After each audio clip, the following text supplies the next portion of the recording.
오늘 말씀은 굉장히 유명한 말씀이죠. 예수님께서 베드로를 부르시는 장면입니다.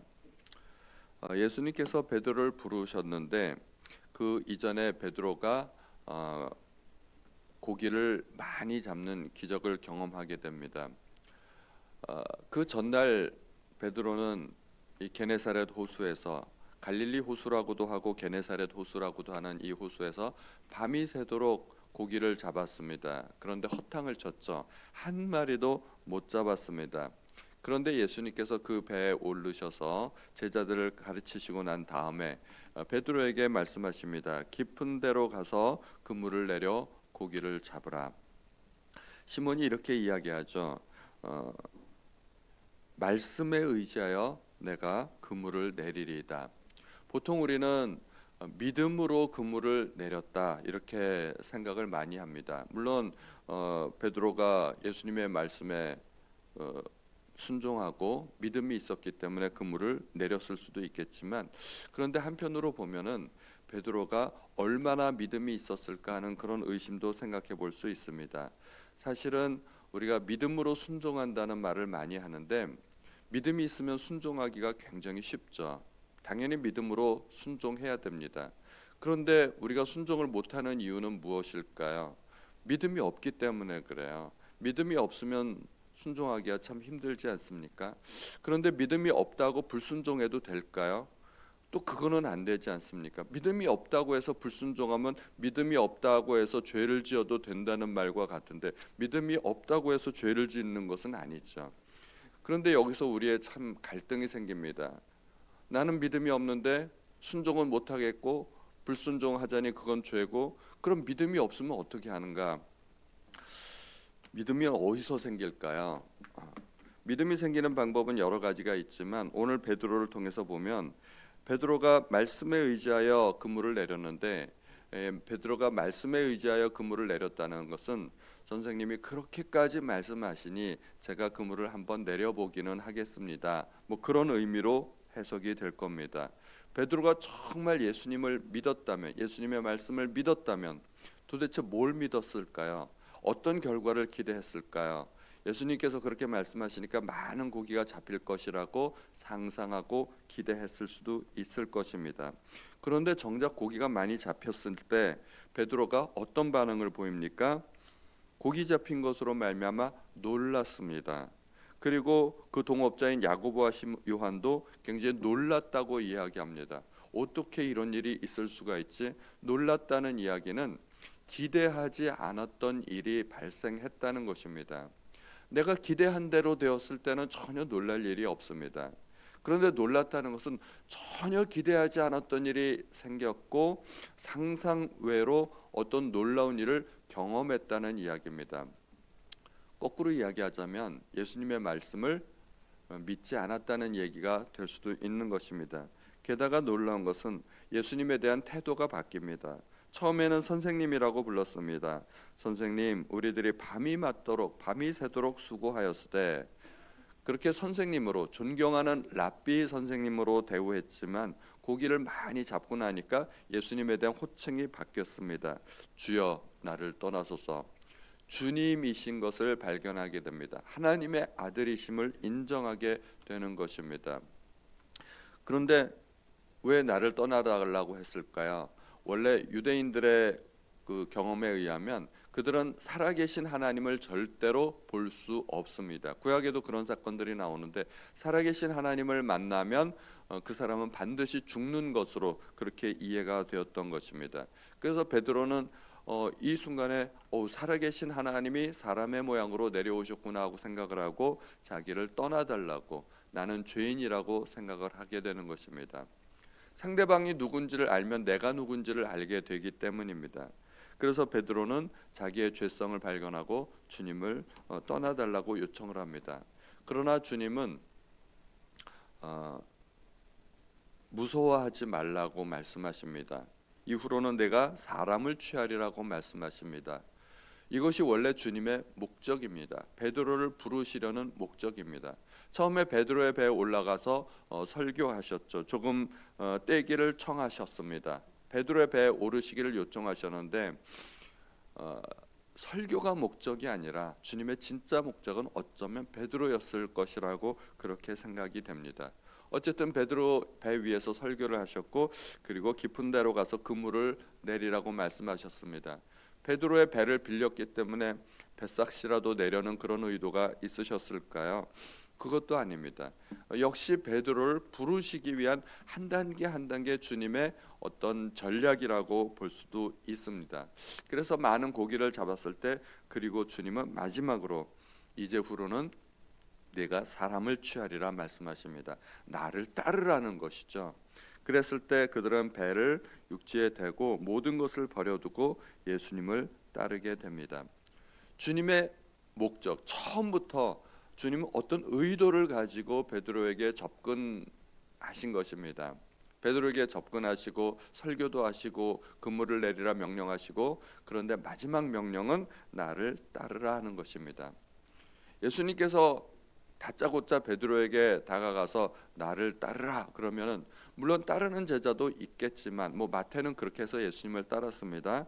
베드로가 그렇게 해서 주님을 따를 수 있었을까요? 그러지 않았을 거라고 생각이 됩니다. 그래서 따를 수 있는 사람에게는 그렇게 명령을 하시겠지만 베드로는 자기 배가 있고 그물이 있고 고기가 있고 자기 직업이 있는데 이런 걸 다 버려두고 주님을 따르기가 쉽지 않았던 것이죠. 그래서 단계 접근해서 베드로를 결국 제자로 삼으셨습니다. 주님께서 우리에게 필요하면 얼마든지 복을 주시고 기도에 응답하여 주시고 또 재물도 주시고 건강도 주시고 필요하다면 얼마든지 부귀영화도 주실 것입니다. 베드로에게 많은 고기를 잡아주신 주님께서 왜 우리에게는 모든 것을 주시지 않겠습니까? 많은 것을 주실 수 있는데 그 목적은 무엇일까요? 하나님께서 우리에게 복을 주시는 목적은 우리를 부르시기 위함입니다. 나로 하여금 제자 삼으시려는 하나님의 목적이 있는 것입니다. 그런데 우리는 복을 받고 입 싹 닦아버리고 그런 경우가 종종 있지 않을까요? 사람은 원래 화장실 들어갈 때 다르고 나올 때 다른 사람입니다. 우리가 정말 궁핍한 상황에 처했을 때는 정말 간절히 하나님을 찾을 수도 있지만 정말 그 기도가 응답되고 나서는 입 싹 닦을 수도 있다는 것입니다. 하나님께서 우리의 기도에 응답하시고 우리의 필요를 채워주시고 우리에게 복을 주시는 이유가 무엇일까요? 그 이유를 생각해 봐야죠. 그것은 우리를 부르시기 위함입니다. 주님께서 베드로를 찾아오신 그 시간은 이른 아침이고 또 베드로가 그 전날 고기를 한 마리도 잡지 못하고 실패했을 때였습니다. 육신적으로는 굉장히 지치고 정신적으로 힘들고 춥고 배고프고 그런 상황이죠. 정말 빨리 들어가서 뜨끈하게 해장국 해장국 한 그릇 떠먹고 그리고 잠이나 잤으면 좋겠다. 지금 그런 상황에 주님은 베드로를 찾아오신 것입니다. 베드로가 가장 힘든 순간, 실패한 순간, 정신적으로 낙담되는 그 순간에 주님이 찾아오신 것입니다. 그런데 베드로가 그 상황에서 주님을 만났기 때문에 만선의 기쁨을 경험할 수 있었고 또 주님의 제자가 될 수 있었습니다. 만약에 베드로가 그 전날 고기를 많이 잡았더라면 예수님을 만나지 못했겠죠. 그런 기적을 경험하지 못했을 것이고 예수님의 제자가 되지도 못했을 것입니다. 그러므로 실패 바로 뒤에 계신 주님을 우리는 생각해야 됩니다. 우리는 바로 눈앞에 있는 지금 내가 닥치고 있는 고난과 실패를 바라보게 되지만 그러나 그 실패 바로 다음 순간에 베드로는 예수님을 만나는 놀라운 일을 경험하게 됩니다. 그래서 우리는 실패를 실패만 보지 말고 그 바로 다음 순간에 역사하시는 주님, 그 주님을 만날 기대를 해야 되는 것입니다. 그래서 제가 다른 교회 이야기하기가 좀 뭐하지만 우리들 교회 거기서는 아주 특이한 인사법이 있다고 합니다. 어떤 성도가 고난을 많이 당하고 어려움을 당하고 정말 힘든 상황이 있다면 주변 성도들이 찾아가서 축하한다고 인사를 한답니다. 축하합니다. 이제 곧 하나님을 만나시겠네요. 이렇게 인사를 한다는 것이죠. 참 의미가 있다고 생각이 됩니다. 물론 축하한다고, 나는 지금 실패했는데 축하한다는 이야기를 듣기가 정말 쉽지 않을 것입니다. 누구 약 올리나 그런 생각이 들기 쉽지만, 그러나 그 다음 순간에 하나님을 만나게 될 것을 생각하면 그것은 정말 좋은 일이 될 수도 있다는 것입니다. 그래서 우리는 하나님을 만날 기대를 가지게 되는 것입니다. 그런데 우리는 여기서 또 한 가지 이상한 점을 발견하게 됩니다. 그 바로 전에 누가복음 4장에서 어떤 일이 있었나요? 예수님께서 시몬의 집에 가서 시몬 베드로의 장모를 고쳐줍니다. 그 시몬 베드로의 장모가 열병을 앓고 있을 때 주님께서 고쳐주셨습니다.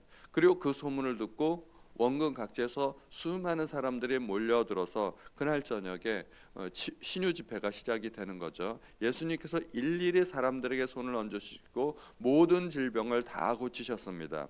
병도 고치시고 귀신도 내쫓으시고 놀라운 일들이 많이 일어났습니다. 이것을 베드로가 모를 리가 없는 것이죠. 베드로가 분명히 그런 사건을 알고 목격했음에도 불구하고 베드로는 예수님을 알아보지 못했습니다. 왜 그랬을까요? 그것은 어디까지나 남의 일이기 때문에. 누가 병이 나았더라, 누가 기도가 응답됐더라, 갑자기 죽을 사람이 살아났더라, 이런 얘기를 우리가 아무리 들어도 그건 역시 남의 얘기일 뿐입니다. 남의 얘기를 통해서는 우리가 주님을 만나기 힘듭니다. 그런데 베드로가 고기를 많이 잡았다. 갈릴리 바다에서 잔뼈가 굵은 베드로 아닙니까? 갈릴리 바다를 보기를 손바닥 보듯 하는 그러한 베드로입니다. 어려서부터 거기서 자랐습니다. 어려서부터 아버지 따라다니면서 그물 내리는 것, 그리고 고기 잡는 법을 배웠던 것입니다. 고기 잡는 것에 관한 한 누구도 베드로를 당할 수 없는 것입니다. 세상에 어떤 사람이 갈릴리 바다에서 다른 바다라면 모르지만 갈릴리 바다에서 베드로를 따라갈 사람이 누가 있겠습니까? 그들은 전문가입니다. 그런데 예수님께서 베드로의 전문 영역에 들어오신 것이죠. 베드로의 전문 영역에 들어와서 손을 대셨습니다. 그리고 놀라운 일을 경험하게 했습니다. 베드로가 자기 삶의 영역에서 일어난 그 일을 보고 주님을 만났을 때 베드로는 주님을 인정하지 않을 수 없었다는 것입니다. 자기 장모가 고침을 받은 것보다, 밤새도록 수많은 병자들이 고침을 받은 것보다, 귀신들이 떠나간 것보다 내 삶에서 고기를 잡아주신 예수님이 더 크고 더 위대하게 보였다는 것입니다. 우리는 주님을 어디서 만나야 될까요? 남들에게 역사하신 주님, 그건 다 말짱 꽝입니다. 나랑 관계없는 겁니다. 남들이 무슨 간증을 해도 사실은 약간 흥미도 있고 도움이 될 수 있을지는 모르지만 남들에게 역사하신 주님을 통해서는 내가 주님을 만날 수가 없습니다. 주님은 내 삶 속에 들어오셔야 됩니다. 나에게 역사하셔야 됩니다. 그래야 우리가 주님을 만나게 되는 것입니다. 베드로가 갈릴리 바다에서 주님을 만났을 때 베드로는 진짜 주님을 만나게 되는 것입니다. 우리가 무슨 일을 하든지 우리는 각자의 삶의 영역에서 주님을 만나야 할 줄로 믿습니다. 남에게 역사하신 하나님, 그 하나님을 기대하기보다 하나님 내 삶 속에 찾아오시고 나에게 찾아와 주셔서 나에게 역사해 달라고 그렇게 우리는 기도해야 될 줄로 믿습니다. 오늘도 주님을 만나시는 그런 하루가 되시기를 주님의 이름으로 축원드립니다. 하나님 아버지, 오늘도 베드로를 통해서 역사하신 주님을 우리가 바라보았습니다. 하나님, 베드로가 주님을 만났듯이 우리도 주님을 만날 수 있도록 도와주시기 바랍니다. 우리의 가장 절망적인 상황에서, 그리고 실패의 순간에, 그 다음 순간에 주님을 만나기를 기대합니다.